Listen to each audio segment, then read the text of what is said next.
కొండవరం గ్రామ శివారు కాశీవారి పాకలకు చెందిన టీడీపీ కార్యకర్తలపై వైసీపీ కార్యకర్తలు కత్తులతో దాడి చేసి గాయపరిచి 40 రోజులైన కాకినాడ డీఎస్పీ వైసీపీ కార్యకర్తల వ్యవహరిస్తూ దాడికి పాల్పడిన వైసీపీ కార్యకర్తలను కాపాడేందుకు ప్రయత్నిస్తున్నారని టీడీపీ రాష్ట్ర అధికార ప్రతినిధి పిఠాపురం మాజీ ఎమ్మెల్యే వర్మ సంచలన ఆరోపణ చేశారు.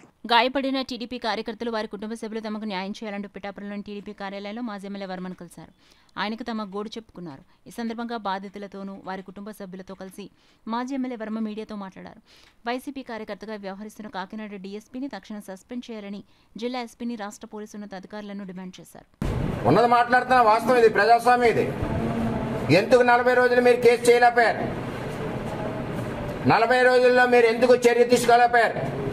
కత్తులతో దాడి చేస్తే ఆ కుటుంబాలు ఎలా బతుకుతాయి గ్రామంలో?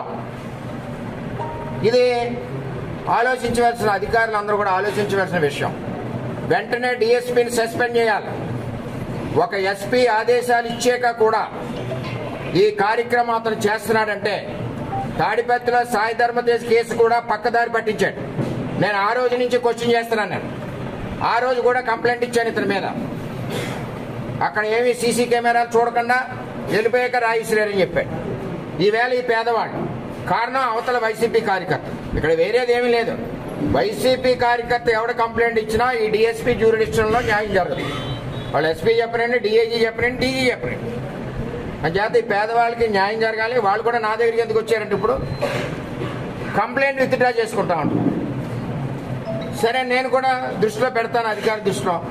మరి కొత్తగా ఆయన ఈవేళ వచ్చాడు, ఎస్పీ గారికి ఈవేళ సమస్యతో వెళ్ళడం కాదు కదా అని నేను ఆగాను. అధికారి దృష్టిలో పెట్టాక కూడా ఈ తెలుగుదేశం పార్టీ కార్యకర్త నా కుటుంబం, నేను ఇక్కడికి పుట్టి పెరిగాను, ఎలా వదిలేస్తాను నేను పిఠాపురం నియోజకవర్గాన్ని? ఎలా వదులుతాను నేను? వాళ్ళంతా నా కుటుంబం. ఈవేళ ఒక అధికారిని వల్ల వాళ్ళకి ప్రొటెక్షన్ లేదు, న్యాయం లేదు కొత్తపల్లి మండలంలో. ఇది ఎక్కడ తేల్చుకోవాలో అక్కడ తేల్చుకుంటాం.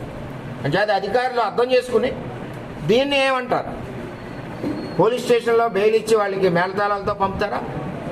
ఇలాగ ఇళ్ళకెళ్ళి నరికేస్తుంటే ఏ సెక్షన్ వస్తుంది? నేను చదువుకోలేదు, నాకు తెలియదు. మరి ఏ సెక్షన్ వస్తుందో పెద్ద ఆఫీసర్లు, ఐపీఎస్ ఆఫీసర్లు ఆలోచించుకోవాలి. ఇంటికి వెళ్ళి కత్తిలిచ్చి పొడిచేస్తే బుర్ర మీద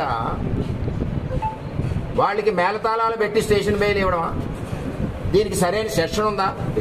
పొడిపించుకున్నందుకు ఈళ్ళు బొక్కలు వేసేయడమా అన్నది తేలాలి. ఎట్టి పరిస్థితుల్లోనే డీఎస్పీ మీద 40 రోజులు ఎందుకు అవ్వలేదు ఈ చర్య? వెంటనే చర్యలు తీసుకోవాలి, స్పాట్లో సస్పెండ్ చేయాలి. అటువంటి వ్యక్తి ఎక్కడ లా అండ్ ఆర్డర్లో ఉన్నా ఏ సమస్యలు ఉంటాయి కాబట్టి ఇది డీజీ గారు కూడా అర్థం చేసుకోవాలి. తక్షణం పేదవాళ్ళని ఈ విధమైన ఇబ్బంది పెడుతున్న డీఎస్పీని తక్షణం సస్పెండ్ చేయాలని చెప్పి నేను కోరుతా ఉన్నాను. ఇందులో యథార్థం ఉంది. ఆఫీసర్ ఎంక్వైరీ చేయాలి. ఆఫీసర్ కూడా, ఎస్పీ గారు కూడా ఎంక్వైరీ చేయాలి.